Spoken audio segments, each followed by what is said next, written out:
Two. Kaya ihanda niyo yung mga kwento niyo, lalabas yan mamaya. Pero, for now, dahil Agosto ngayon, simulan natin to sa paggamit ng ating pambansang wika. Mabuti pa nga. Ay, wow. Oh. Wow. Sino nga ba kami? But in English, who the heck are we? Well, here is our resident writer, resident walking Google, Lance Fernandez.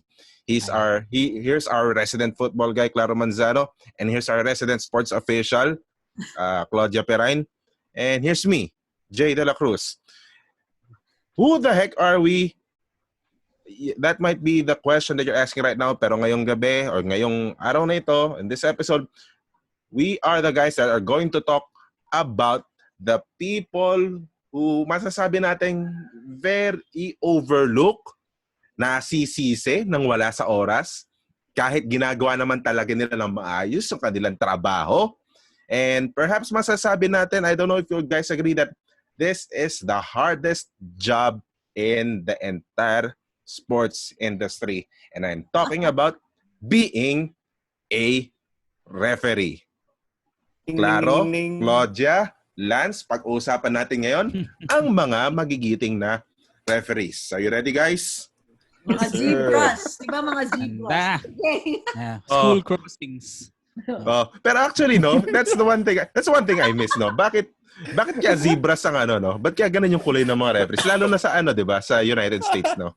Puro the zebra colored the stripes ang default na suot ng mga referees. Pero anyways, umpisahan natin dito with this talk na nung bata ako kasi ganito kapag nanood ako ng sports, syempre ang una mong iisipin, gusto mong maging ganito rin, maging player din, di ba? If you're watching basketball, you want to be a basketball player when you grow up. For sure, a lot of kids have that same dream. And to you guys, I don't know.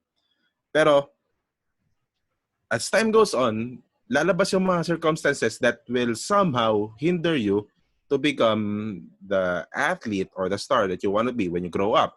In my case, asthmatic ako nung bata ako, so di na ako pwede, baka that hinders me from being the next Johnny Abarrientos or the next Alan Kaydik, di ba? So, just to get my grip sa sports industry because I love it so much, that's why naging pangarap ko noon dahil di na nga ako pwede maging basketball player dahil nga hikain ako. Ang tinon ko yung attention ko, yung pangarap ko na maging sportscaster or ma-involve sa sports. I don't know about you guys, pero does any one of you dreamt of being involved in the sports industry by becoming an official? Let's start with you, Lance. I think we lost Lance, but nakasteady lang si Lance. So dahil dyan, ikaw being a referee. Statue dance si Lance. Naka-statue dance si Lance. So mauna ka, Claro. Well, I think it's a situational thing. You're organizing a tournament. Oy, mag-referee ka because you have experience playing basketball, in my case. So I never dreamt of saying, I want to be a referee. Because let's go straight to the point. Normally, yung perception ng referee, either good job, ref, he favors your team in the perspective of a sports fan, or ref. Whatever word the fan wants to, insert there. So it's both sides, but normally it's the bad that the referees are at the end of. So that's what I could say. Lahat naman kalaban ng referee, di ba? Yun yung masakit dun, no? Yeah, it's true. Yeah. Claudia, how about you? Me, it's funny. I wanted to be a referee. What? Really? Yeah, funny, no? In fact, I think it was in Australia that I because in Sydney, in Australia, if you wanted to become a referee, you had to go to a series of tests. No? So I tried it, pero parang I think I got busy. But I enjoyed it kasi parang you have the power of the whistle. You have the power. So, yeah, you have makapangyarihan ka eh. You have that weapon. Yeah, that little black, nako, that's a weapon. With using power, I think of Spider-Man, with great power comes Power. great Great responsibility. Yeah, Ganun siya. that whistle was. But I wanted to try it. And I did official, or I ref some games. Yeah, in Sydney, in Australia when I did. Yeah. So I'll get back to you, Claudia, on that one. Pero Lance, minsan ba pinangarap mo maging referee? Nung bata ka? Kasi parang when you're a sports fan, parang there's two creeds that are inculcated to you. First, you love the sports guys. You love the athletes. And then second, you hate the referees. No matter what, you hate the referees. Parang, alam mo yun, the moment na naging sports fan ka, parang yun yung dalawang babalikan mo lagi. Tapos, number 3, if everything's wrong, you always go back to number 1 and 2. You love the sports guys, you hate the referee. So never really in my wildest dreams that I wanted to become a referee. Wow. Well, as time went by, nung naging mas mature ka na bilang sports fan, the more that I did not like to become a referee. Not because of the pushback, not because of the backfire from the crowd, the fans. Pero more importantly, mahirap maging referee. Sobrang hirap. Kasi, alam mo yun, hindi ka pwedeng, for all of the seconds, for the entire game, for the entire match, hindi ka pwedeng maging spectator. Ayun. Parang you're always at your toes na lagi kang tumitingin, may mali ba silang ginagawa? May violation ba sila? So ganun yung mentality nila. Hindi ka pwede mag-cheer. You can't cheer kapag may nag-dunk. Yung mga ganun. Hindi ka pwede mag-cheer. Ayan. Kaya parang ang hirap. Ang hirap na, ako kasi, parang I enjoy sports watching.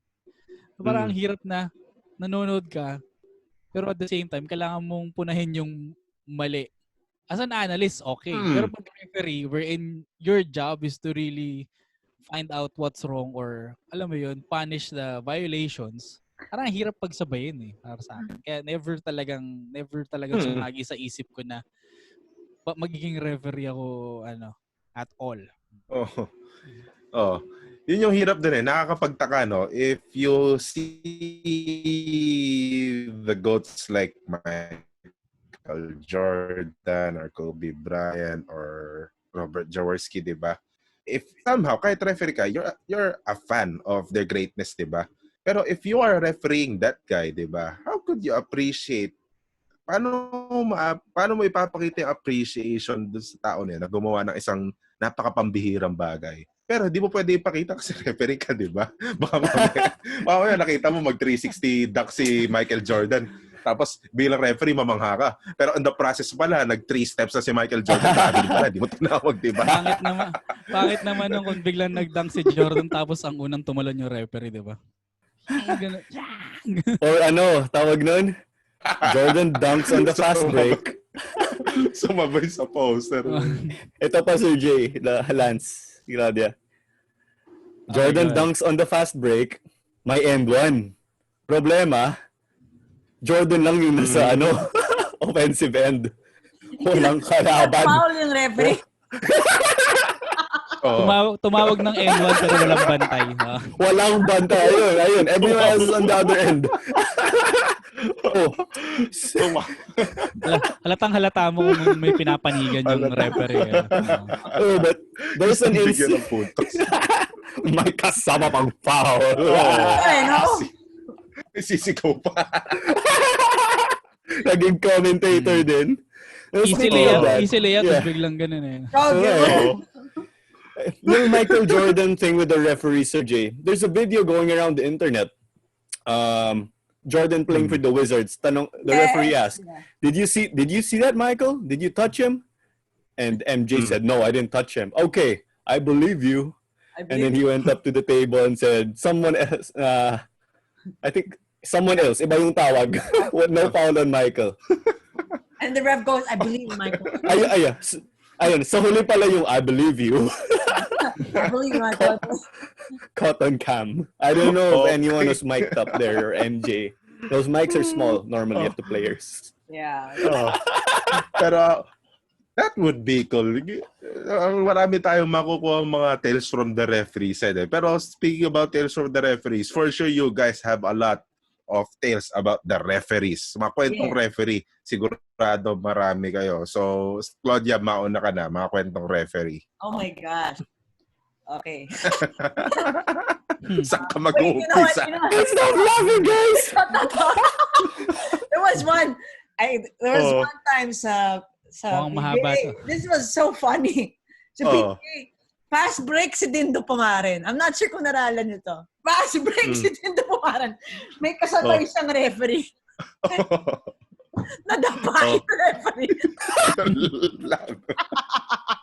Nadapa yung referee. Si Dindo. Napisa ata ni Dindo yung layup kasi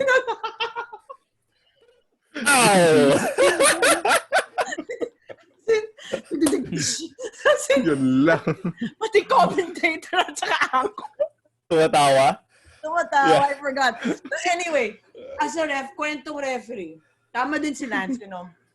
It's like either you love the players and then you hate the game. And then if kunyari may favorite player ka, no? Tapos di siya natawagan ng foul, magagalit ka sa referee. Tapos kapag yung favorite player mo is the one that fouled someone, magagalit ka pa rin sa referee. No fault. Your superstar, your idol has no fault. Wala. Well, you know, for me, because I played, diba? I played school and college ball here. My trick is always to be nice to the referees. I'm always the nicest person sa referees. Always.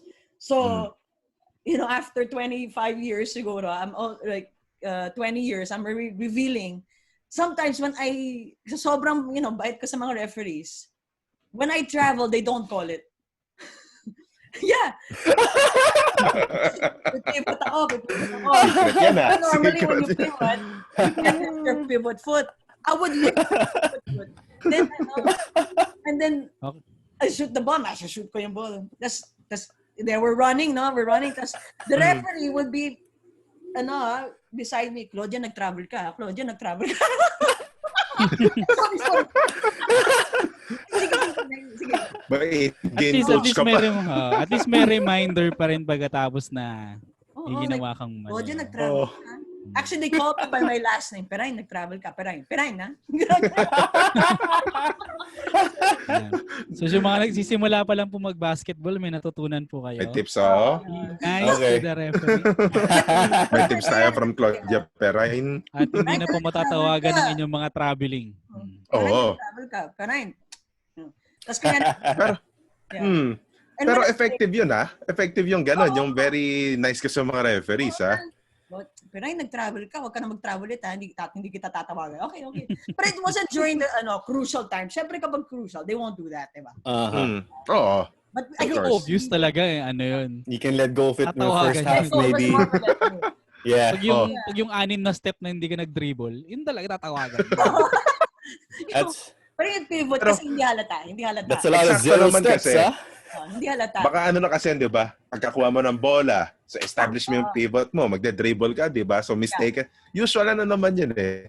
Usual mistake na usual na hindi natatawagan. On the naked ay hindi mapapansin, di ba? Kung very basic. Pero kung talaga observant ka, hindi mo mapapansin. Pero you know, that's why you know, I like the work of the referee kasi you have to because I love basketball, di ba? Referee or any sport, they have to know the rules of the game.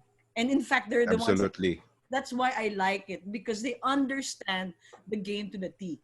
And I, you know, as an analyst or someone, you know, who loves a game of sport or any kind of sport, I like knowing the details of the rules. And if you're a referee, you have to learn that.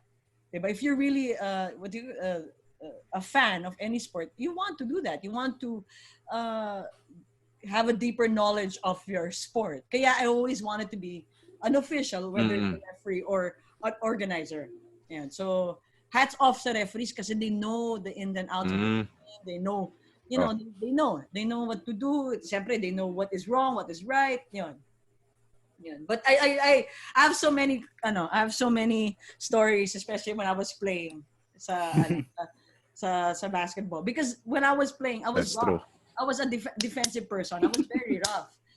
Kahit kaibigan ko yung mga referee, kahit kunyari may away, there was one nag-away, ako ang lagi pinupuntahan. Sabi ko, Pirain, ikaw yun, no? Sabi ko, hindi ako yan. Ganun ba? Siko? Or the other school. The enforcer. Yeah, or the other school will blame me. Si Pirain yung nag-start niya, ganyan. And then the referee mismo will defend you. Will defend me. Unnecessary advantage na yan, ha? Empleyado yata na eskwelahan yung referee. Teacher mo yata kaya ano. But that's why I love again, back to your first question. That's why I wanted to be a referee, because I wanted to know the ins and outs of the game, of whatever sport it is, whether it's football, whether it's American gridiron, hockey, kasi they know it. They're so knowledgeable. I imagine you like Bo Belga, bringing in those tactics and stuff. Minus the crowd taunting. Yeah, being very physical. I don't think you'd taunt the crowd, no. Oh, I did. Yeah. I did. Okay. I think that's for another podcast. That could last another podcast. Bilang instigator kasama yun. So this is something that this is something we never expect, no? Claudia Perain, back when she was playing, she's the enforcer, she's the instigator. Siya yung pasimuno ng away talaga. It's something we won't expect, diba? Pero Lance, you've told us this story a lot of times regarding referees. You actually have some encounters with the referees beyond the game or off the game, diba? Ano yung kwento? Pakiulit yung kwento mo na yun. Nakakatawa yun eh. Alin doon yung ano? Yung nasa bahay niya kaya nagpapakain sa referees. Oo, kasi during that time, ayun, this is where I started to have deeper appreciation for the referees. Kasi, well, they're also people tao rin And let's face it, hindi naman ganun kalakihan yung sweldo ng referee. It's just now that they have to, what do you call this? There are so many leagues lately that they can earn full-time money out of it. Kasi dati, di ba, usually summer lang talaga yung pukpukan na liga. Ngayon, parang all year round you have a league. So, somehow, they have income trickling in. Ito, Lance, before I go, one quick question lang. So that was the time that you realized na you can make a career or a living out of refereeing. How old were you? Siguro like 11, 12 years. Time na yun.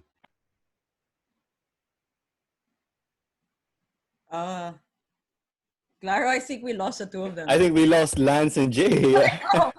Oh gosh. Yeah, anyway, I think we're talking about referees. Yeah, I could share my part as a filler. Yeah, I can hear you. There you're back. Yeah. Okay, you're back, Lance. Go ahead. Okay. Kasi tuloy mo, Lance. Pero bago po natin ituloy, nananawagan po kami sa mga telephone companies, ano? Baka po pwedeng iayos yung narinig yun ako? Connection. Smart, especially Smart Globe. Narinig yun ako? Narinig yun ako. You're good. Yeah, or maybe one of you guys want to come over and sponsor us. Yes. So, bilisan niyo po yung pagtatayo ng mga cell site. Parang awa niyo na kasi hindi po kami makapag-podcast ng maayos. Maraming salamat po. Ayun, going back. So, during our younger years, dito sa amin, there's always a summer league. And, yun, they invite referees. And, gabi yung lagari din yung referees kasi in one day, parang there are like 6 to 7 games, different divisions. And usually, most of the time, they are the ones calling all 7 games. Ano sila lang set of 3. Ganyan. So ganun. Tapos yun nga, kapag like dinner time, and like 6 p.m., the neighbors take turns sponsoring the food of the referee. So natapat sa amin one time. And then, there were excess food. Ayan.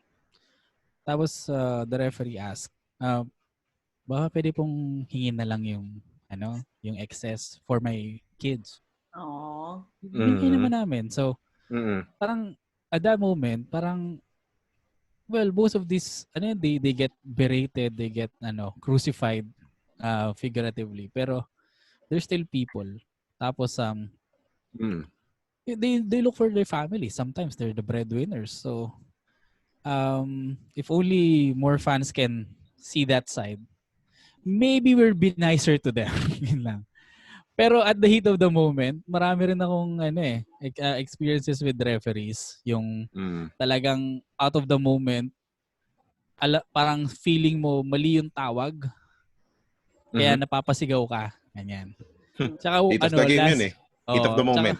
Tsaka lastly, ewan ko, lagi ako natutuwa na nga dun sa mga referee na nadadapa.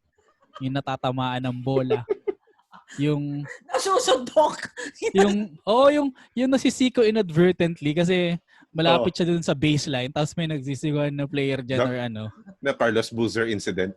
Ayun na talking, yes! Ito si Paul Pierce. Si Paul Pierce. Nakakatawa kasi parang, diba, they are figures of authorities tapos biglang nakikita mo nalalaglag sila tapos ganyan. Parang what are the odds? So pag yung mga ganon, hindi ko talaga pigilang tumawa. Hindi ko whether it's live or broadcast, mapapangiti talaga ako. Or depende dun sa sa degree of difficulty ng pagkakatumba. Baka humagalpak pa ako sa tawa. Kasi minsan yung tsaka yung timing eh. Minsan yung tumba nila parang diving eh. Yung may degree of difficulty pa na somersault. Yung gano'n. Yun ang nangyari yung kay Dindo Pumarin, promise. Hanapin niyo yun. Pag gano'n. Kung pwede lang i-rewind eh. I-rewind mo. Ayun. Yun yung kwentong referee. Kwento with the referees. Yung kanina, bago ako ma-disconnect ng bahagya, Lance discovered na you can make a career out of referee or you can make a living out of refereeing when he was 11 or 12. Claudia, kailan mo na-discover na na you can make a living out of calling games or refereeing games?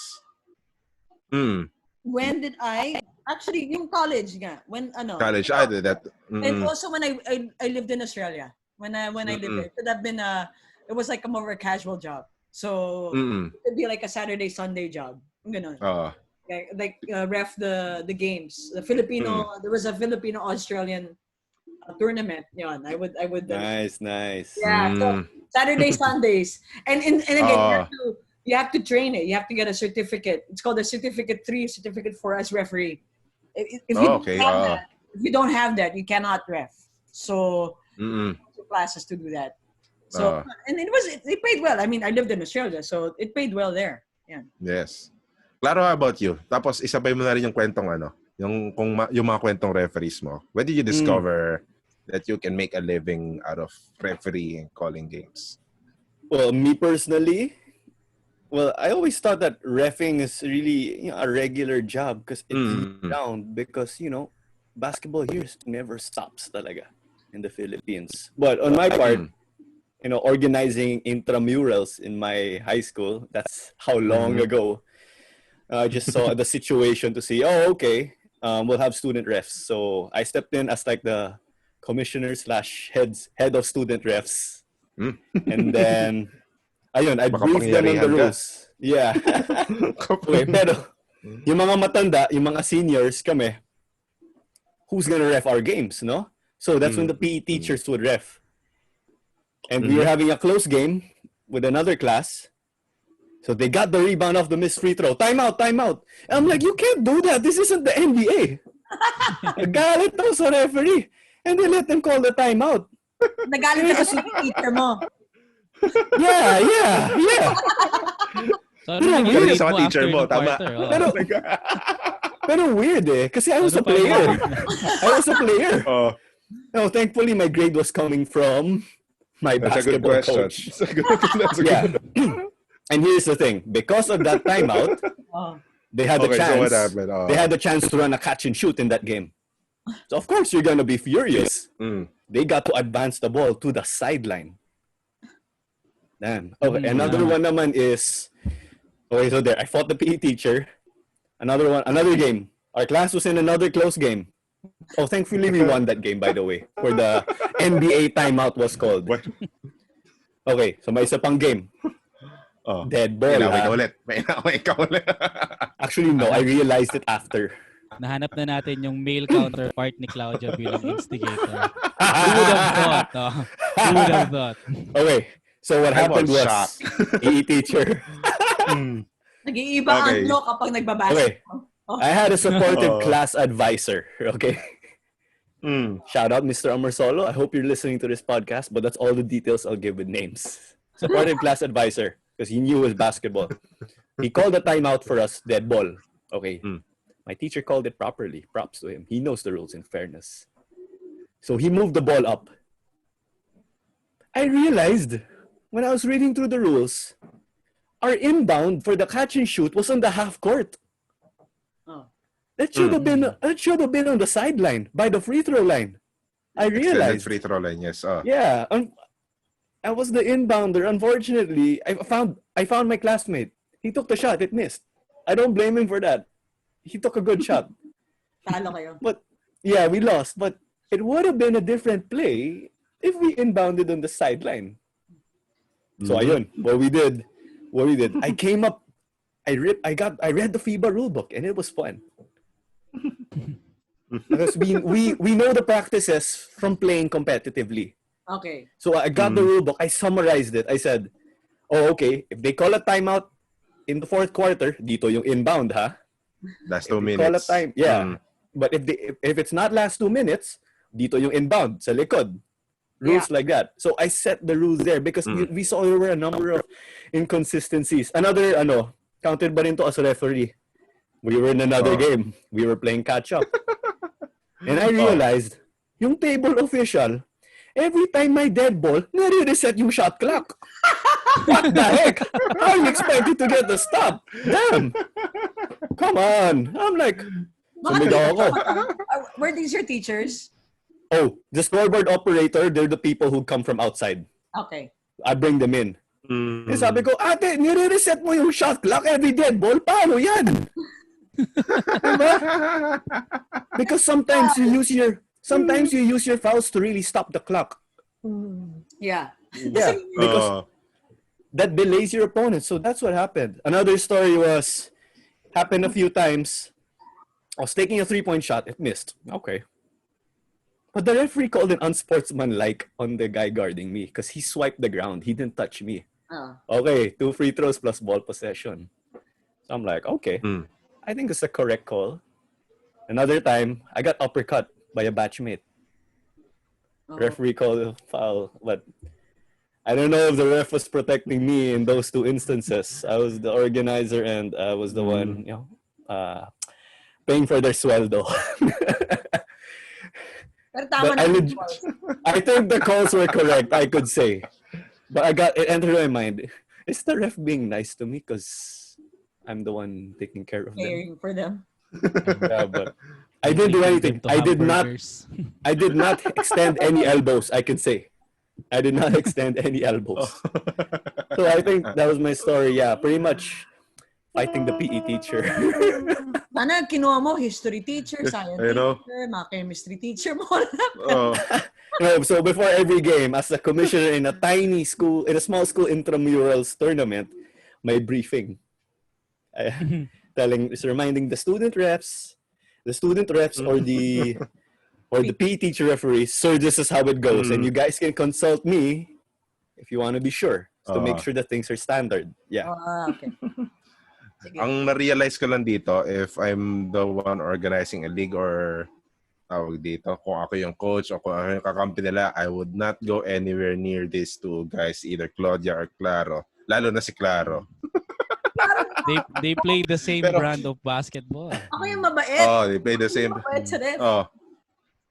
Honestly, that was just from me coming as an organizer. Si Claudia mabait sa ref. Si Claro mabait sa ref.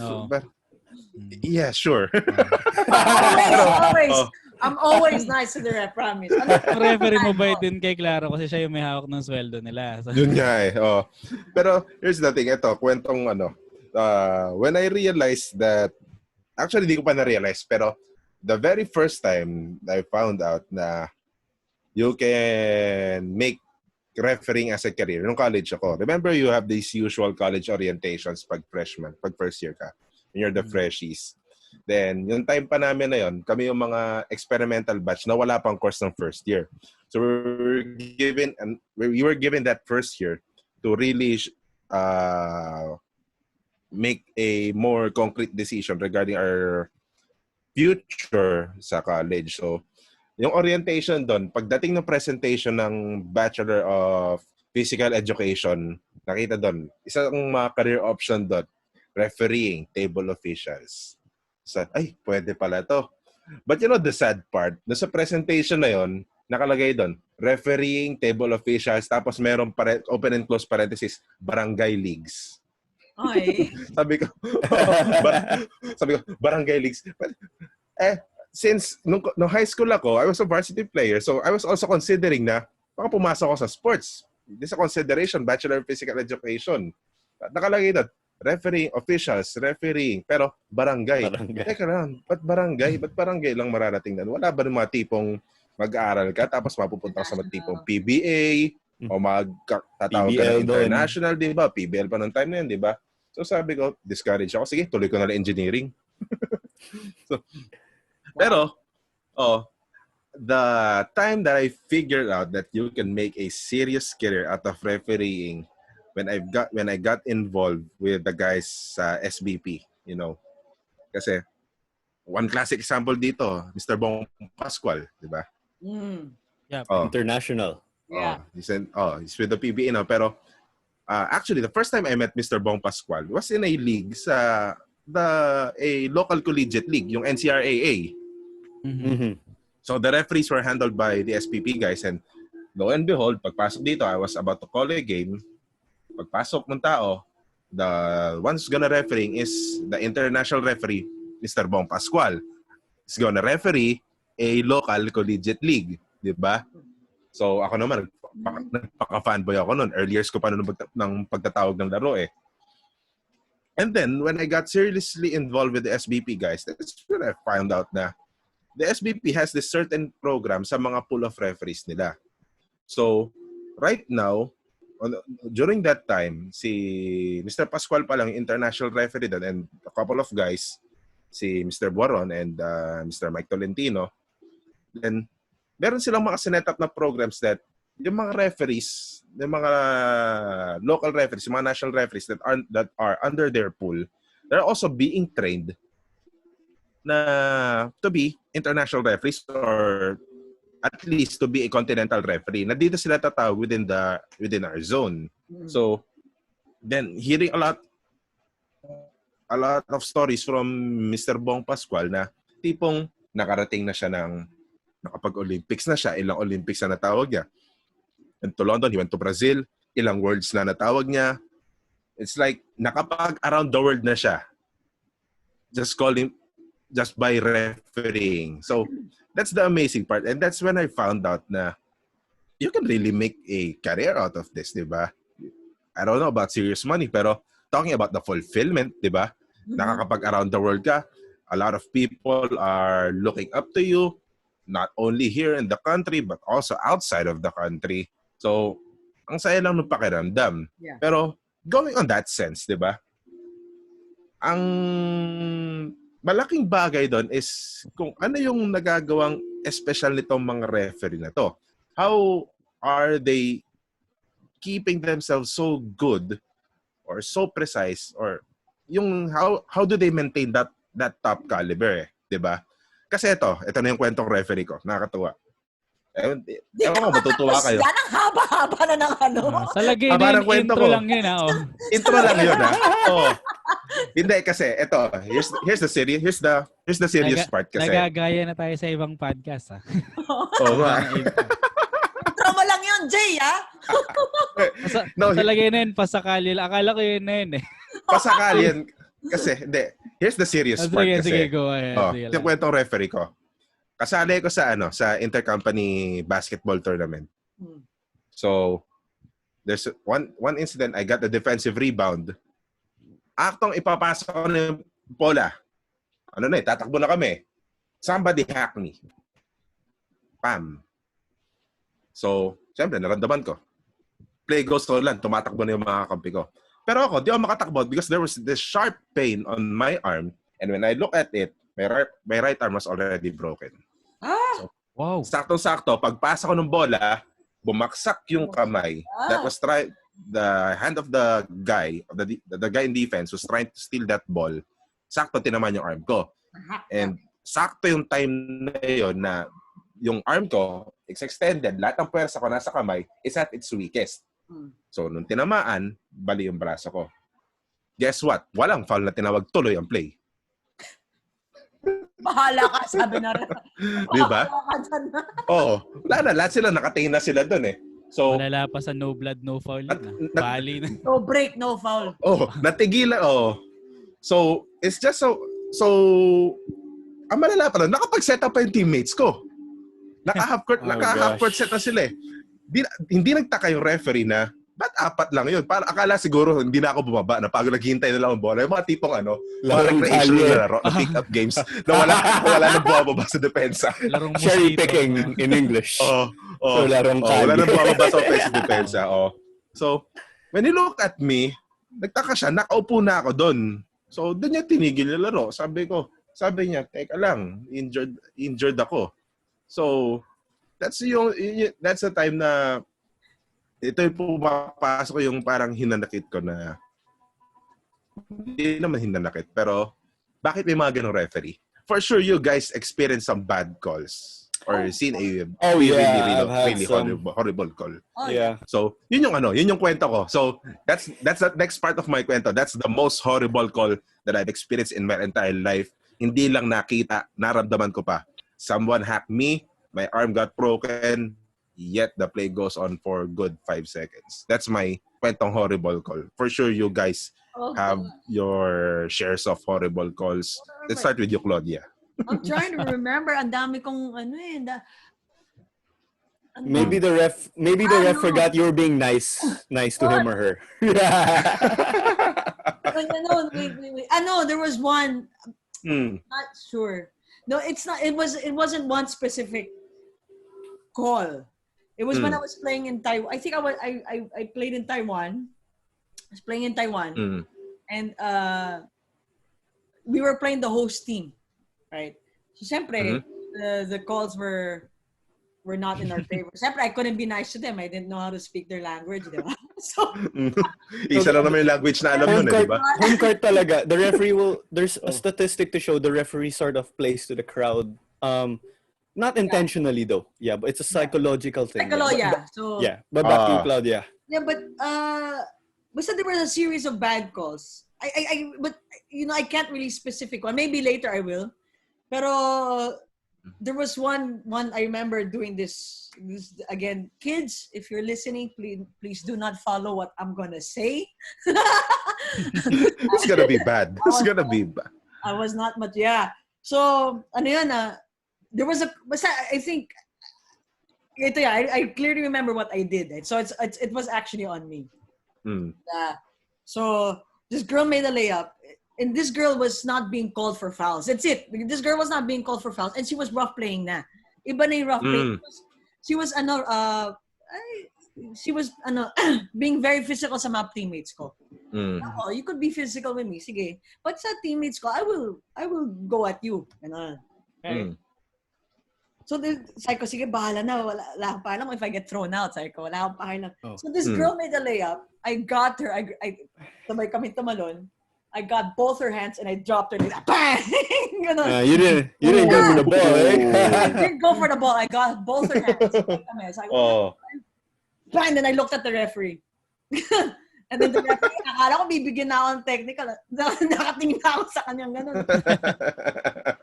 Foul. And then the girl nearly stood up and wanted to charge at me. But I was like, be careful. Be careful. But sa referees, I can't think of one. Siguro there were a lot of bad calls in missed fouls, but not really a specific one. Wait, yes, I remember. May naalala ka na. Yes. That's a sign of an enforcer, what you did right there. Yeah, no, that was not. a completely different story. I thought that was the worst. Meron pa pala. This one is a referee talaga. This one is a ref. This was my third year. So my last playing year in Benil, right? And we were doing back-to-back champions kami. So starting 5, I was in the starting 5. And I had 4 fouls. 4 fouls na ako. Last second shot, last seconds na, siguro last 30 seconds. So, or last 20 seconds na nga. I got the ball, finake ko yung my opponent. She jumped, right? And I jumped at the same time. Sabay kaming ganun. But she landed first, right? I don't know why she landed first. And then I landed on her. Back. Oh. Right? Oh. But when I shot it, I missed the goal stab. I missed it. Sino tinawagan ng foul? Ikaw. Okay, who would be called? Sabay kayo, gano'n sabay. Oh. Bumaba yung Tagalaysium. Bumaba ako. I landed on her. Sino may foul? Dapat. Supposedly on your opponent, but judging by the way the story is going, the ref called the ref called an offensive foul on me. Oh, maybe for landing on your opponent. Kasalanan mo ba? I got so nabaksakan mo siya. And then penalty. Penalty pa. And we were tied. And you fouled out, right? And you fouled out. Fifth foul. Fouled out. Binigyan ng free throws yung dalawa. Thank the Lord that she missed both free throws. Ball don't lie. Ball don't lie, baby. Ball don't lie. Poetic. Ball don't lie. Coach, my assistant coach, lahat kami, we were like, well, how can I be the one being offensive foul when I was the one? I clearly remember offensive foul. And I started, sa sobrang galit ko, I was crying. And then my siyempre kasi, the girl that I fouled, apparently fouled, magaling mag-shoot ng free throw. So my teammates were like, I wasn't looking in the free throw. Di na ako nag-overtime. We eventually won. That's at least. We won. But overtime. And I couldn't play overtime. So syempre, di ba? Parang I was like... It's very frustrating. I remember that. I jumped, sabay kami. He went down first. Tapos ako. I don't know why I was given the offensive foul. I don't know why. I was so angry. Baka mag-anak ng referee. So, disregard the other story about that girl. That's the most horrible mas gusto ko yung sabay tumalan. Kinuha ko yung dalawang kamay niya. Bang! Gusto rin niya. I think she cursed Chinese to me pa. Through the district moment. It's like... Ayun. I think nawala. It's like you're bleeding. Let's say bleeding foul. Yeah, anyway, so there.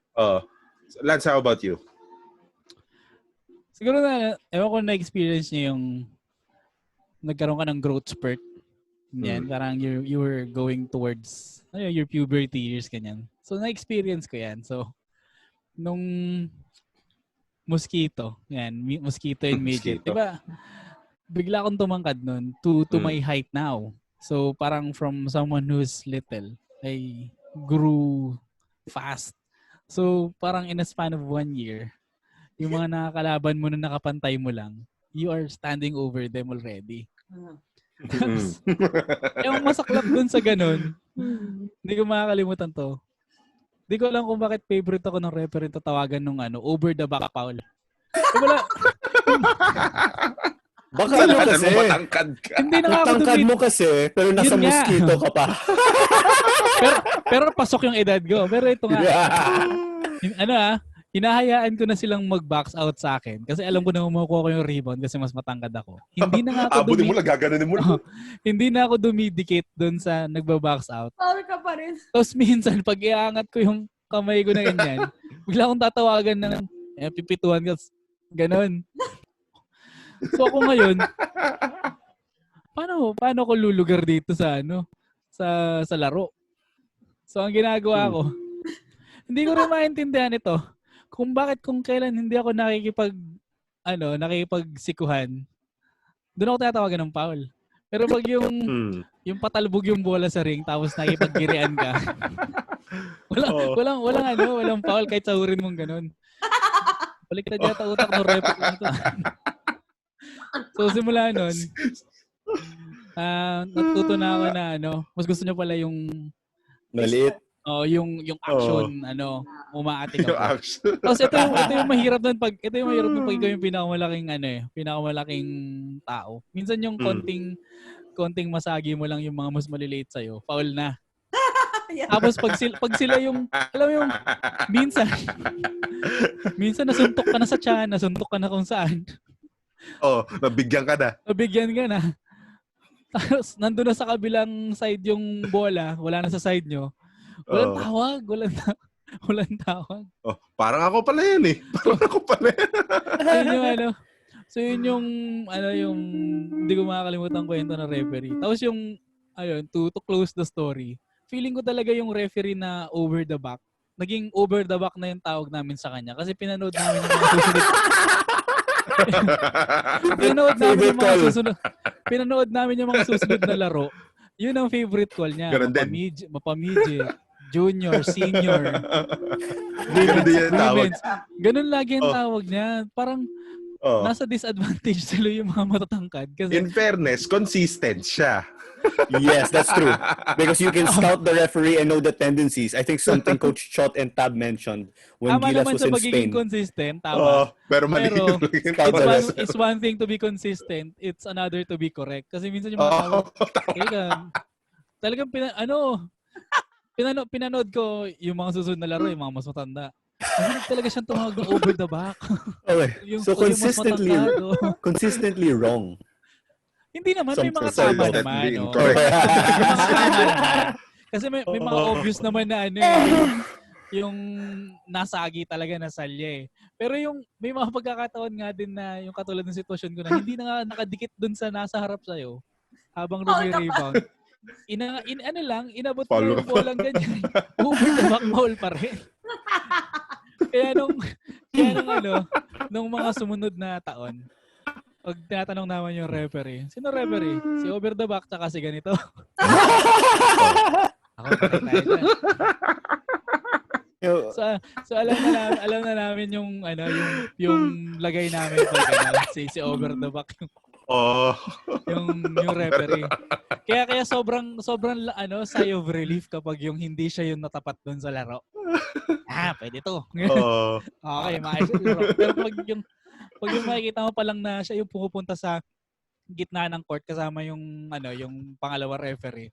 Patay tayo dito si over the back na natatawag. Ayun.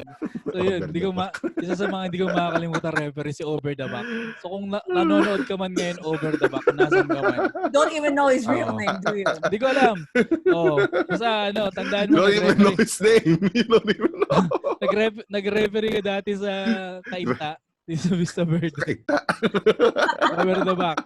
Binigyan ka namin ng pangalan, hindi mo alam, pero yun ang pangalan mo namin. Whoever you are. Mag-message ka. I'll be fair. Mag-message ka sa page. I'll be fair. Mag-message ka sa page, please. Si Mr. Over the Back. Yes, Mr. Over the Back. We'd love to hear from you talaga. Late Full 90s. circle to. Yeah, late 90s. Yeah, late 90s. Baka nagpe-Facebook naman eh. Nagpe-Facebook din naman yan. Baka mapansin nga tayo. Malay mo natin may sarili siyang Facebook page na Over the Back Basketball. May Facebook page. Referees Academy. Referees Academy. Mga vlogger din yun. Meron siyang tutorial how to call over the back. Dummies 101 over the back. The basics, yes. Tapos yung next naman, over the back advanced, yung mga hindi talaga halata. Over the back masterclass. Pero may signs na over the back talaga. Parang naghahanap ng symptoms. So siya talaga yun. Hindi na FIBA rules yun eh.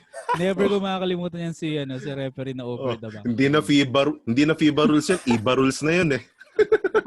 IBA rules. May sarili siyang rule book. IBA rules na yan eh. IBA rules ko sa inyo. Claro, tawa ng tawa. Ikaw magkwento. Okay. The first thing, serious note, I'll shift it into a good gear again. I was playing, mini midgets in Paya. On an inbound play. It was a post exchange. I got the shot. Referee called the foul. I was taking a shot under the basket. I fell on my back. Oh. Yeah, I got the 2 free throws. The shot missed. I was pissed the shot didn't go in. But I was fine that time. I was completely fine. I'm like, man, I didn't see that. I just fell, you know. But, you know, looking back afterwards, I'm like, good thing it wasn't anything serious. It was pretty light. We were playing on on the old wooden court in Xavier, which is really good quality. And my dad was watching that game. I don't know if he got scared because he was shouting at me and telling me to split my free throws because I missed the first. Oh my God. At least, you know, he saw I was fine. I got back up. So that's one. Another one.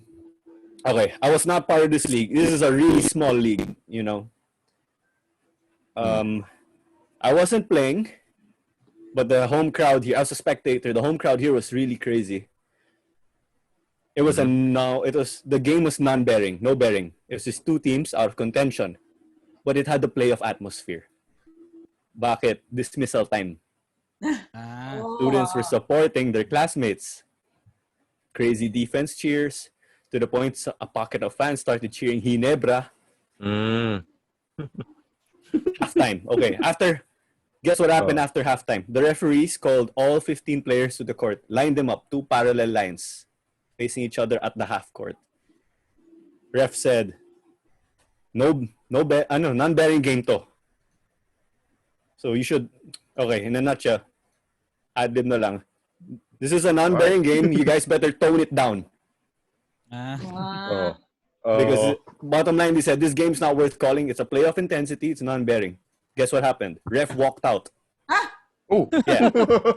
Refs walked out. Why? That's a first. I don't know. I think they expected it to be a walk in the park because it was a non-bearing game. Tambak siguro yung isang kalaban. One team will win by a lot. They're expecting an easy paycheck. Pressure. Yeah. You know how you see how the referees are in formation, no? And that's something I got to appreciate one PBA game. I observed the refs. Galing, consistent talaga yung formation. Different. They have the respective spots in the court. Yes. Maybe these refs expected, okay, ikaw yung dun ka sa dulo, ako dito. Maybe they thought it would be something like that. So, I did get to play with those refs, reffing a game before. Years prior, I can say that those guys, they were consistently inconsistent with their calls. Iba rules. There's 2. Dalawa yung walang over the back. Yeah, that's true. Yes, but the same table officials in this tournament, one day, we scored 4 points. They counted the points to the other end. Table official na yun, di ba? Table officials na. I'm just telling you, it's under the same league. I'm sure these refs and table officials are under the league. So, okay, that's another strange moment, I could say. Yeah.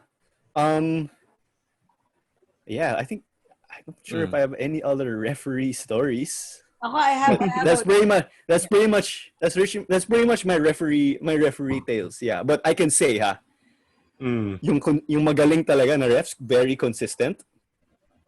Start the youth level, Paya, MMBL, UAAP, all going up all the way. I tip my hat off. Their standards are really good, I could say. Yes. But in defense of the referees, one thing I could say, Sir Jay, is fans may be... May pahabol ka na kwento? Sort of. Fans may be pissed off about the calls here and there, but let's remember the refs are at eye level. So go ahead. That's one thing I learned from reffing games myself in intramurals. The refs are at eye level. Their angle is limited as compared to the fans. Yung fans, parang Hawkeye na yun eh. That's what I could say. Yeah. Sa akin, I got to play overseas. I got to play in several international leagues. And, you know, you like what Claro said, you get to appreciate the refs, you know, their job and how hard it is, no? But they're so nice, funny ones. Like I remember I think I was in Beijing and there was an African American referee, right? And you go, girl. You're traveling over there, girl. Like, wow. You gotta go the other side, girl. You gotta go the other side. You can't do that. You just can't lift your pivot foot. You can't do it. Like, wow, I like you. Yung mga ganon. And the way they like that, you can't do it. It's following you, man. It's following you. So it's nice. It's if you really know them, if you're really nice to them, if you're antagonistic sa kanila, syempre they'll I mean, we've seen it evidently in sa PBA players. On that we see it evidently on that point. Players kapag masama. One last real quick story, if I may. Yeah. Okay, I think, of course, the referees deserve some credit for everything they do. Right? Claro. The refs deserve credit because they're doing a tough job. Yeah. But the fans will never cheer for them. So we were a group. We were in the dugout, a big group, touring behind the scenes, the dugout in the PBA. And when for some reason, we were outside the refs' locker room. So when the refs came out, apparently, naka-hall, we were arranged 2 lines, parang starting 5. So when the refs came out, we were cheering. Woo! And I reached over, one friend reached over to me and said, I think that's the only time that the refs are going to get cheered for. And I got to realize that. Yeah, I'm like, yeah, you have a good point. These guys are underappreciated. So we have to tip our hats off to them also. They may have these bad calls here and there, but at the end of the day, it's a judgment call. They used the information that they had available to make that call. Because then again, it's true. Again, you have to come up with a call on the spot. In fact, they're escorted out. Escorted yes, out. Yes, they are for safety. Yeah, for safety. Yeah. I think Lance wanted to say something, no? Lance? In some games, yes. In some. Yes. Go ahead, Lance. In defense of the referees, parang jumping onto what you've mentioned already. It's a loveless job. Loveless in a sense that nobody loves you, even if the team that won, the one that match, mapupuna pa rin nila yung mga tawag mo. Hindi, mali yung tawag nyo dito sa ganitong quarter, yung ganitong sitwasyon. So, you always find fault with the referees. Pero, let's remember that these are trained individuals that have to do judgment on the fly. You cannot afford lulls or delays. And sometimes, when you are subjected to the pressure of giving judgment quickly, that's a challenge because sometimes, most of the time, it will be correct. Pero there are some instances na they'll base it on their experience and at the same time, what they saw. So, going back to what Claro mentioned, they have their angle. So, this is what they saw. So, if this is what they saw, they'll call it upon that angle. So, kaya nagkakaroon tuloy ng iba't ibang interpretation nga na because we all have different points of view. We have different perspectives towards the game. Pero at the end of the day, hindi mo pwedeng sabihin na kung ikaw spectator, papalitan mo yung referee, that you'll do a better job calling the game. I can never say that. Can never no. Kasi they train for years. Yeah. They, feeling yun, nananaginip sila ng rule book eh. Tutulog sila yung paragraph 3, section 6, rule book, traveling violation, gagana sila habang natutulog. Kidding aside, pero that's how they board exam. that's how much they know the rule book and they stick by it because that's their Bible, that's their creed. So I guess there should be a change in perspective with the referees. Yes, at the heat of the moment, parang mapapasabi ka talaga ng mga salita na hindi maganda eh. Kasi you're a fan eh. You're supporting one team and then when they go against you, syempre mapapasagot ka na they're not doing calls that you think are to your advantage. So it's normal. Pero sana by the end of games, parang all sports fans should have an appreciation how challenging what they do. Konti lang yung pahinga, sabi natin 48-minute game for basketball. American football, 60 minutes, so mas mahaba. Most of the time, nakatayo sila. Pag tumatakbo yung players, tatakbo rin sila. So, wala kapagod. At ang pinakamahirap doon, habang pinapanood mo mabuti yung laro, hindi ka pwedeng spectator. Ikaw yung batas dun sa court. So, they are doing multiple jobs at once. Spectator, batas, bantay, at taga-explain nung tawag pa minsan pag nagreklamo yung player. So, in those points, let's have a better appreciation of how enviable, how challenging, and yet how dignified, how dignified the job of being a referee is. That's true. That's why there's video calls now, diba? Anyway, that was we talked about that before. Jay. To verify. No, pero to piggyback on your thoughts, guys. Tama nga naman 'yon. The thing is, these referees are actually, if you think as fans, you are watching enough basketball already or watching basketball all the time, these referees are watching 2 times more or 3 times more basketball. They're watching 3 times more basketball than you are. Because not only they must watch that entire game, they must watch it over and over again just to improve certain calls na ginagawa nila every game. Because like you said, they have to be consistent on their calls. They have to be consistently correct on their calls. And they must maintain that consistency on every instance of the game. Kahit no-bearing game yan, kahit tambakan yan, kahit dikit yan, all throughout the game, lalo na kung dying minutes or dying seconds of that game, they have to make those calls. So these referees, make no mistake about it, they are improving themselves each and every game. Sure, there are gonna be those bad calls. Sure, there are gonna be those horrible calls that will lead to accidents such as bad falls, fights, brawls, broken arms, or whatsoever. But again, these referees, these guys in white and black stripes, are making sure that they are improving each and every game. Evident naman yun eh. Dito sa atin sa Pilipinas, we have high caliber international referees pagdating sa basketball. The likes of Bong Pascual, Ricor Buaron, Mike Tolentino, Arnolfo Bermeo, Eman Paraon, and a lot of more guys. Pati sa volleyball, got the likes of Jocelyn Del Rosario, Liberato Benito, you got Yul Benosa, and all the other guys sa volleyball.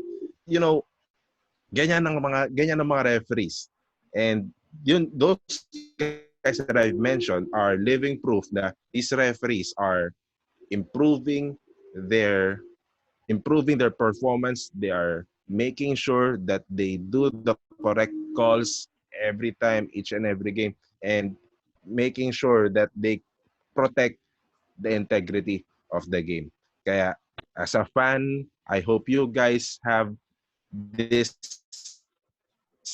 have somehow an appreciation of the hard work that these guys are doing. And well, in that sense, you can ask us, sino ba kami?